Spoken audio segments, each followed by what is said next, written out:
I was standing in our Chicago apartment's hallway when her phone lit up on the counter, and I swear my stomach dropped so hard I couldn't breathe for a second. The screen wasn't supposed to be unlocked. It never was. But there it was, vibrating, glowing, like it wanted me to see something I was never meant to see. One name flashed across the screen. My own name. That's what froze me. Because I knew damn well I hadn't called her. I hadn't texted her.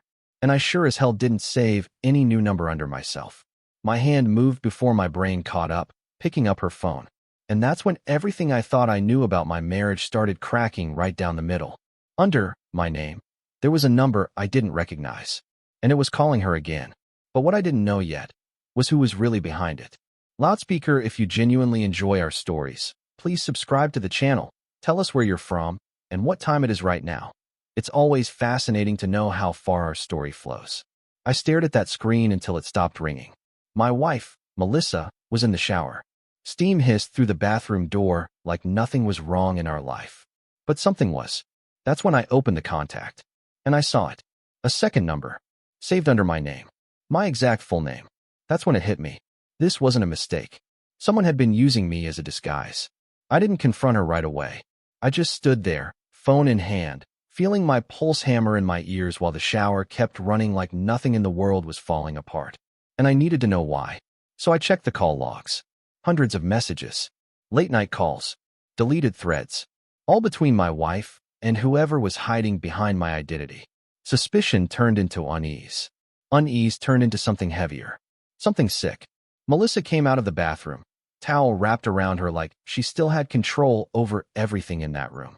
She smiled at me. "Why are you holding my phone?" I didn't answer her. Not at first. I just turned the screen toward her. Her smile didn't even fade. Not immediately. That was the worst part. Then she saw it. The contact name. My name. Something flickered in her eyes. Not guilt. Calculation. "Where did you get that?" she asked quietly. And I knew in that moment. I wasn't dealing with confusion. I was dealing with someone who had been caught before and adapted. She tried to reach for the phone. I stepped back. "Don't," I said. That was the first time my voice shook. She sighed like I was being difficult. Like I was the problem in the room. "That's nothing," she said. "It's just work stuff." Work. That word again. I'd heard it too many times lately. Late nights. Muted notifications. Sudden meetings that didn't exist on any calendar I could see. And then I remembered something. Her coworker, Daniel. Always hovering too close. Always laughing a little too comfortable around her. That was the moment denial died. But I didn't break. Not yet. Instead, I did something she didn't expect. I nodded. And I said, "Okay." That confused her more than anger ever could. Because I wasn't reacting like a man who just found out his wife might be lying. I was reacting like someone who just confirmed it. Over the next few days, I didn't argue. I didn't accuse. I watched. Every pattern. Every excuse. Every late shift. And I backed up everything. Screenshots. Call logs. Location pings from her shared apps. She thought I was calming down. I was building a case. One night in downtown Chicago, she said she had to stay late at the office. I smiled, kissed her forehead, and let her leave. Then I followed her. She didn't go to her office. She went to a hotel near the river. And Daniel was already waiting outside. Something inside me didn't explode. It went silent. That silence was worse than rage. I didn't rush in. I didn't make a scene. I just took photos from across the street, steady hands, like I was documenting a stranger's life falling apart. Because in that moment, I wasn't her husband anymore. I was her judge, and I was building evidence for sentencing. The next morning, I called a lawyer. By the end of the week, everything shifted. Bank accounts, lease agreements, shared assets. She had no idea I had already separated everything quietly. Then I picked the final move. Public exposure. I didn't need revenge that screamed. I needed truth that couldn't be buried. I sent everything to her company's HR department. Every message, every photo, every timestamp. And I waited. The fallout was not loud. It was surgical. She got called in first. Daniel got suspended the same day. Then the company started asking questions neither of them could answer cleanly. At home, she tried to pretend nothing was happening. But I saw the panic behind her eyes now.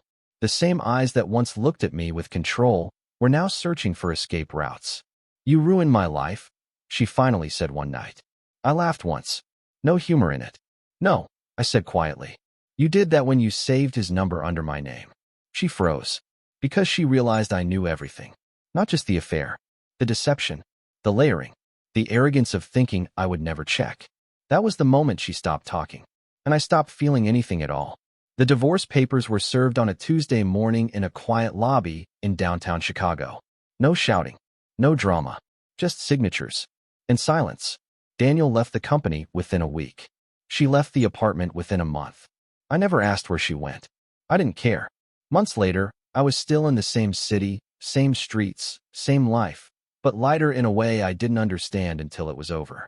One evening, I opened my phone and saw her old contacts still saved. My name. Still there. Still haunting. I deleted it. And for the first time in a long time, my phone stayed quiet. No lies hidden under my identity. No second life behind my back. Just silence. Cold. Final. Complete. And I realized something I never thought I'd accept. The worst betrayal isn't what they do behind your back. It's how long they let you call it love. The end.